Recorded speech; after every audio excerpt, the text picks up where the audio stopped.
UN human rights investigators detailed human rights abuses in North Korea in a report presented in Geneva.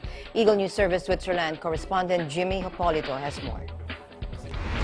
Inmates in North Korea's prison camps have suffered starvation, torture, and other unspeakable atrocities, United Nations human rights investigators said on Tuesday, September 17, in their first report on violations in the reclusive state.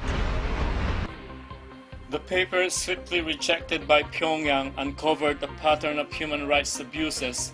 The head of the independent inquiry told the United Nations Human Rights Council. There have long been concerns about reports of atrocities, including executions and torture, but they have largely been overshadowed by international alarm about North Korea's nuclear weapons. We think of the testimony of a young woman forcibly repatriated and imprisoned for leaving the DPRK, describing how she witnessed a female prisoner forced to drown her own baby in a bucket. North Korean diplomat Kim Yong-ho said the inquiry was a fake and defamatory political plot to force regime change in North Korea.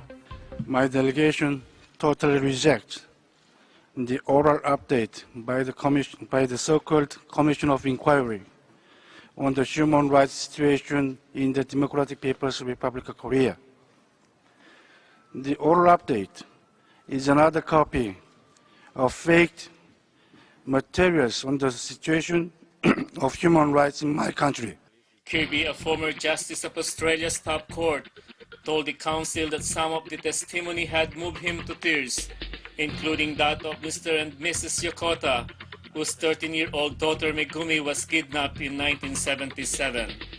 She vanished on her way home from school in Japan, one of 13 Japanese that Kim Jong-il, the late father of the current leader Kim Jong-un, admitted in 2002 to having kidnapped in the 1970s and 1980s to help train spies.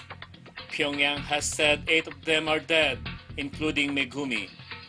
As has been repeatedly conveyed to the Commission during its stay in Japan, Japan considers that it is possible to achieve a swift resolution to the abduction issue through negotiations, and that this would be beneficial to the DPLK itself.